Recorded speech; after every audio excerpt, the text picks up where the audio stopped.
Cerita dari salah satu teman di penghujung tahun 2019 sebelum Jabodetabek banjir hebat di awal tahun 2020. Gimana ini? Hari raya tapi tetap kerja. Padahal sudah janji dengan keluarga. Benakku. Tetap saja terpaksa harus kujalani. Padahal aku sudah janji pada keluarga kecilku dapat pulang ke kampung halaman. Namaku Rian. Aku bekerja di sebuah badan usaha milik negara di bidang energi. Di sini aku berada pada bagian yang sangat dibutuhkan di masyarakat. Setiap hari, apalagi hari-hari besar, semua energi harus on dan tetap terjaga, terutama dalam kondisi darurat atau bencana. Begitu juga dengan hari raya yang sudah kunantikan dengan keluarga. Terpaksa aku harus bekerja. Beberapa hari sebelum tanggal 25 Desember 2019, aku sudah membeli tiket kereta dari Jakarta ke Jogja. Tapi atasan tidak memberiku izin cuti. Karena itu, aku harus membatalkan tiket. Karena tak ingin melewatkan hari raya Natal tanpa keluargaku, aku memutuskan memboyong keluarga kecilku berhari raya di Jakarta. Aku bisa bekerja dan masih bisa berkumpul saat hari raya bersama istri dan kedua anakku. Aku sudah memesan penginapan melalui Traveloka karena ingin privasi dan bisa mendapat kamar yang luas untuk istri dan kedua anakku. Aku memilih apartemen untuk menginap. Aku memesan untuk beberapa hari dan segera membayarnya tanpa melihat review dari apartemen yang kupesan. Sayang sekali, sehari sebelum Natal aku ada tugas kantor ke Bogor. Akhirnya aku mengubah jadwal menginap di apartemen yang sudah kupesan untuk mundur beberapa hari. Padahal anak dan istriku sudah sampai di Jakarta. Karena itu aku mengajak anak dan istriku untuk ikut ke Bogor. Aku memesan kamar hotel di Bogor yang dekat dengan sebuah gereja. Jadi kami tetap bisa beribadah di malam Natal. Sesampainya di hotel Bogor yang tampak seperti bangunan tua ini, kami mendapat kamar yang cukup luas dengan fasilitas yang cukup lengkap. Hanya kurang satu yang kami butuhkan, yaitu setrika baju agar pakaian kami rapi saat akan dipakai di gereja. Setelah membereskan semua barang bawaan, aku pergi keluar untuk bekerja dengan mengajak anak dan istri karena tugas dari kantor hanya sebentar. Lumayanlah sedikit toleransi untuk kami agar dapat berlibur juga. Sebelum pergi, aku berpesan kepada resepsionis hotel untuk meminjamkan setrika baju ke kamar kami sore nanti. Aku segera berangkat bertugas. Sepulangnya kami mampir ke sebuah pusat perbelanjaan di Bogor. Siang hari kami kembali sebentar ke hotel. Ternyata setrika yang kami pesan belum diantarkan ke kamar kami. Aku bertanya lagi ke karyawan hotel, dan katanya akan segera diantarkan sore nanti. Menjelang sore aku dan keluargaku keluar sebentar untuk makan di luar. Sekembalinya kami ke hotel, ternyata setrika yang kami pesan sudah diantarkan. Karena belum siap-siap dan anak-anak sudah lelah perjalanan, aku dan istriku memutuskan pergi ke gereja esok hari saja. Istriku segera menyetrika baju yang akan kami kenakan esok hari dan anak-anak sudah terlelap.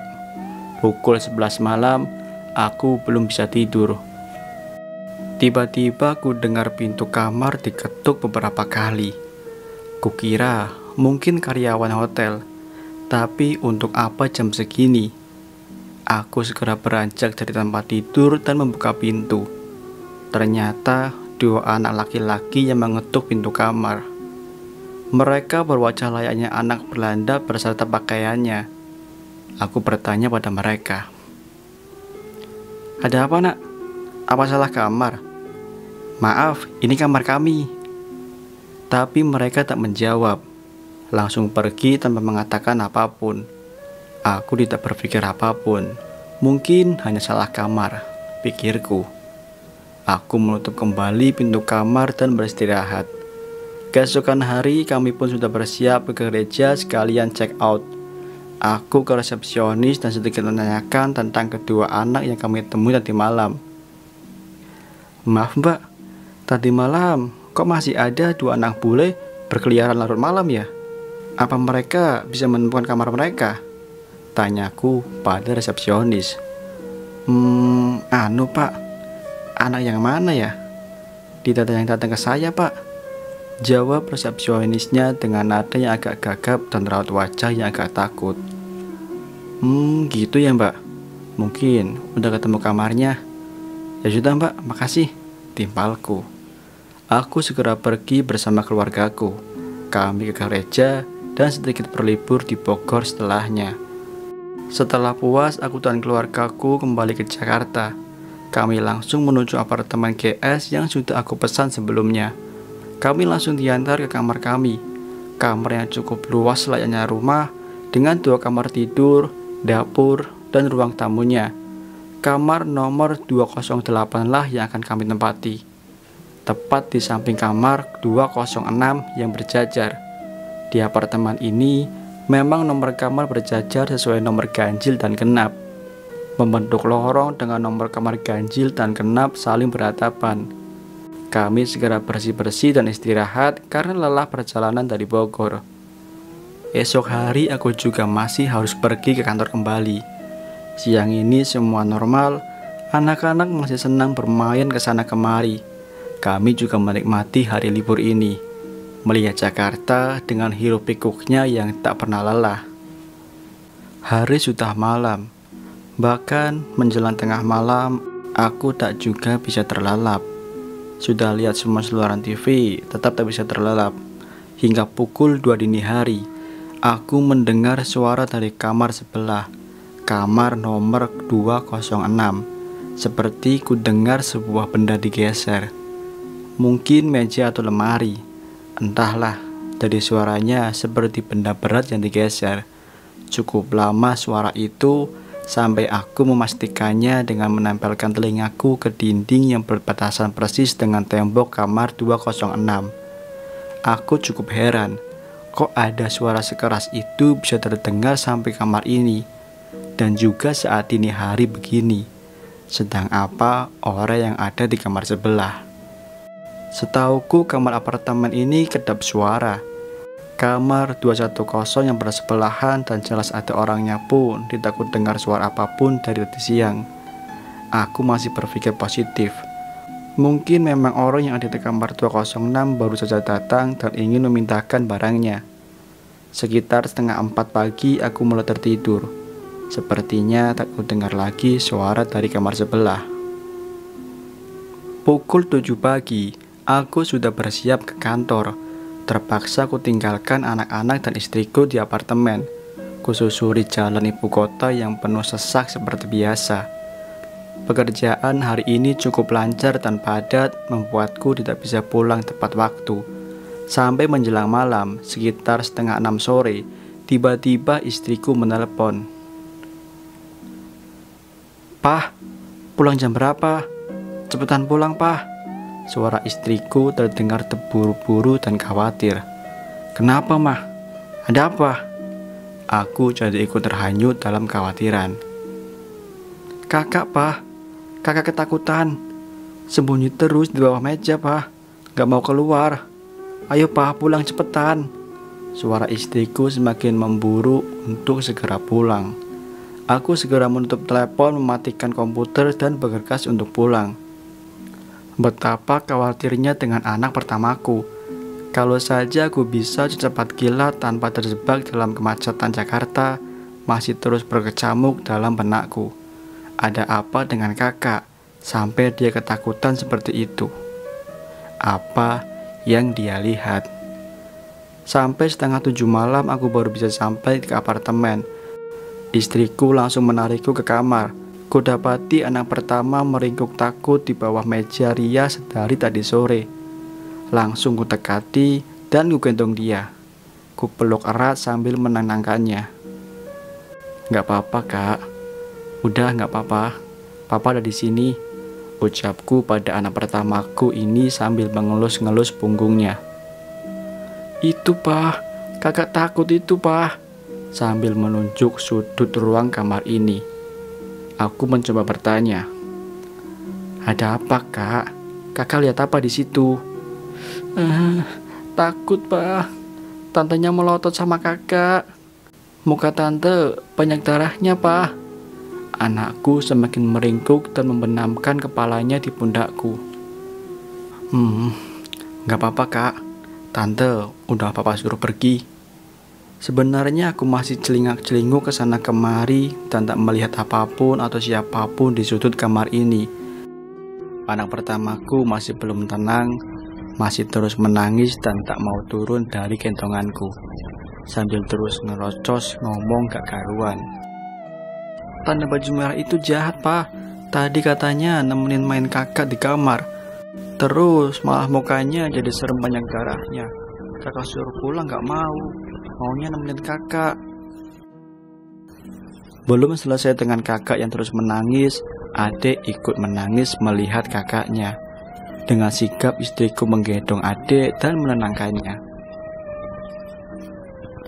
Sampai akhirnya anak-anakku terlelap dalam gendongan kami. Kubaringkan anakku di kamar satunya. Kami tetap menjaga mereka sambil berdiskusi tentang hal ini. Istriku bertanya padaku, "Gimana ini, Pak? Kok di sini kayak gini? Kenapa, Pak?" Papa juga nggak tahu, Mah. Pas Papa pesan lewat Traveloka, kayaknya apartemen ini baik-baik aja. Bersih ruangannya, bagus, masih tergolong baru. Ya memang sih, Papa nggak lihat reviewnya dari orang-orang. Istriku mengernyitkan dahinya dan sedikit agak marah. "Papa ini gimana sih? Harusnya lihat dulu reviewnya dulu. Sekarang kalau mau lihat, nanti malah bikin kita ketakutan. Padahal kan kita masih beberapa hari lagi di sini. Kalau mau pindah hotel lain, pasti udah pada penuh. Kan ini mau tahun baru." "Maaf, Ma. Baiknya kita banyak berdoa aja. Jangan tinggalin anak-anak main sendiri. Besok pagi, coba aku tanya security atau pengelola apartemennya," sautku agar istriku lebih tenang. Aku dan istriku memutuskan segera tidur agar tak ada gangguan lain ke kami. Sret, sret, sret, duk. Aku terbangun mendengar suara dari kamar sebelah, kamar 206. Kurai HP di kemeja dan kulihat jam masih menunjukkan jam 2 dini hari. Sret, sret. Suaranya muncul lagi, sama seperti kemarin. Suara seperti memindahkan benda berat. Aku masih berpikir santai. Kenapa sih kamar sebelah selalu beraktivitas jam segini? Benda apa yang selalu dipindahkan sampai suaranya kedengaran keras dari kamar kami? Bahkan suara itu tak muncul hanya sebentar. Cukup lama suara itu terus mengganggu. Sejak kami menginap di kamar ini, kamar sebelah selalu membuat suara seperti meja atau benda padat lain yang digeser. Dan itu selalu dini hari. Durasinya bisa sampai 1 jam bahkan lebih. Pagi hari pun tiba. Kemudian aku pamit segera berangkat ke kantor. Benakku terus berkecamuk dan mengkhawatirkan keluargaku. Hari ini aku akan pulang lebih awal, tepat waktu agar sampai apartemen tidak sampai gelap. Beberapa hari cukup terkendali. Aku selalu berusaha menjaga anak-anak dan istriku dengan pulang tepat waktu dan tidak sampai gelap. Ya walaupun gangguan suara setiap pukul 2 dini hari dari kamar sebelah masih selalu aku dengar dan membuatku terbangun. Sampai tiba di malam tahun baru, hari terakhir kami menginap. Ya, kami memang berencana menikmati malam tahun baru di Jakarta dan pulang keesokan harinya. Pemandangan dari balkon kamar kami cukup bagus dan melihat kembang api tahun baru. Kami tidak keluar kemana-mana. Hanya ingin menikmati kembang api dari balkon apartemen tempat kami menginap. Lagi pula, kami tak tega pada anak-anak jika harus keluar. Pasti akan macet dan melelahkan. Ditambah malam itu langit terlihat mendung yang cukup gelap. Tepat pukul 2 malam, aku, istriku, dan kedua anakku sudah bersiap di balkon kamar tepatnya kami menginap. Ada beberapa penghuni apartemen lain yang ikut keluar balkon. Memang setiap kamar dibuatkan balkon yang sedikit menonjol keluar seperti teras atas. Begitu juga dengan kamar samping 206. Begitu juga dengan kamar samping 206. tapi tak kulihati seorang pun keluar dari balkon kamar 206. Bahkan lampunya tidak menyala. Aku hanya menghiraukannya. Kembang api pun sudah bersorak-sorai di langit malam diiringi suara trompet yang menggema di setiap sudut kota ini. Kami menikmati suasana ini sampai kembang api sudah mulai tak nampak. Kami masih bercengkrama di balkon. Mungkin sekitar 1:30 lebih dini hari, tiba-tiba istriku menarikku dan anak-anak terburu-buru masuk ke dalam kamar, menutup pintu balkon dan tirainya. Langsung mengajak kami duduk di sofa depan TV. Wajahnya pucat dan badannya gemetar. Aku mendekatinya dan memegang tangannya yang bergemetar hebat sambil bertanya, "Kenapa, Mah? Ada apa? Mama gak apa-apa kan?" Anu, Pak, itu mbaknya baju merah nongol di balkon kamar samping. Penuh darah, Pak," jawab istriku dengan muka yang masih pucat. "Gak apa-apa, Mah. Ayo kita doa sama-sama," sahutku sambil merangkul istri dan kedua anakku. Kami berdoa bersama agar tidak diganggu dan dijauhi dari bahaya. Doa kami disambut hujan yang sangat deras bersama petir dan angin yang kencang. Hujan semakin deras dan tak kunjung henti. Aku segera mengajak istri dan kedua anakku tidur di kamar yang lebih nyaman. Karena rasa takutnya, istriku berusaha cepat tidur. Begitu pula dengan anak-anakku yang sudah kelelahan. Untung saja istriku sigap cepat menghindarkan kami. Melihat penampakan yang menyeramkan, takutnya kalau anak-anakku ikut lihat, pasti mereka akan menangis sejadi-jadinya dan kami akan kewalahan. Terima kasih istriku. Maaf, liburan kali ini terlalu menegangkan. Aku melihat istri dan anak-aku yang terlelap. Dalam benakku, aku masih penasaran. Sebenarnya ada apa di apartemen ini, terutama di kamar nomor 206. Aku putuskan untuk segera tidur dan akan menanyakannya lagi pada pihak pengelola atau resepsionis apartemen ini. Keesokan harinya, pagi ini kami bersiap-siap membereskan semua barang bawaan kami. Rencananya siang hari ini kami akan pulang dan check out dari apartemen ini. Setelah sarapan, aku turun ke resepsionis untuk mengurus kepulangan kami dan ingin sedikit bertanya. Setelah semua hal untuk check out selesai, aku beranikan bertanya pada salah satu karyawan apartemen. "Mas, di apartemen ini sebenarnya ada apa sih, Mas? Kok keluargaku diganggu terus ya selama di sini dari kamar 206?" Ada apa, Pak? Di sini nggak ada apa-apa kok, Pak," jawab karyawan tadi. "Bener, Mas. Mas yakin? Mas jujur?" Aku terus menekannya dengan pertanyaan. Nganu, Pak. Nggak apa-apa kok, itu udah lama." Jawaban karyawan tadi membuatku terkaget dan semakin penasaran. "Ada apa, Mas?" Raut mukaku semakin serius dan agak marah. Mungkin membuat karyawan tadi takut. Dulu di kamar 206 ada perempuan dibunuh pacarnya. Terus pacarnya bunuh diri dengan lompat dari apartemennya sendiri. Tapi itu sudah lama, Pak. Sekitar tahun 2015 mungkin, jawab mas karyawan tadi. "Hah?" Aku sudah tak bisa berkata apa-apa lagi. Badanku lemas dan menyesal. Sungguh aku menyesal mengajak anak dan istriku menginap di sini, membuat mereka ketakutan. Ini memang salahku, memesan penginapan tanpa melihat reviewnya dulu. Ditambah lagi kami menginap tepat di samping kamar TKP itu. Dan juga anak pertamaku yang memang peka pula dengan makhluk-makhluk tak kasat mata. Setelah itu, aku segera berlari kamar dan segera mengajak istri dan anak-anakku keluar dari apartemen ini. Syukurlah, kami pulang dengan selamat, tak ada gangguan lagi dari makhluk halus semacam itu. Karena penasaran, aku sempat browsing tentang apartemen itu dan kejadian yang diceritakan karyawan apartemen tersebut. Dan betapa tercengangnya, kejadian ini benar-benar nyata. Seorang wanita dibunuh dengan sadis di kamar 206. Karena keganjilan apartemen ini, aku jadi kepikiran pula dengan hotel yang tempatku menginap di Bogor. Aku searching tentang informasi hotel itu, memang hotel itu banyak yang review angker. Bahkan karena aku tidak cukup percaya, aku menelepon salah satu temanku yang bekerja di hotel itu. Dan betapa terkejutnya, dari pernyataan temanku yang bekerja di hotel itu, ternyata hotel itu dihuni makhluk halus satu keluarga berpenampilan Belanda. Tak luput pula dua sosok anak Belanda yang mengetuk kamar kami pada malam kami menginap.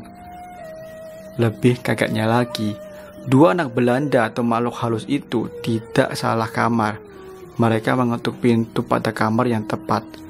Ya, ternyata dari dulu keluarga Belanda tak kasat mata itu menempati kamar hotel yang kami tiduri. Jadi malam itu kami berbagi kamar dengan makhluk-makhluk halus tersebut. Semenjak itu, jika akan menginap di sebuah hotel atau penginapan lain, aku selalu melihat reviewnya dulu dari orang-orang, baiknya dan juga buruknya.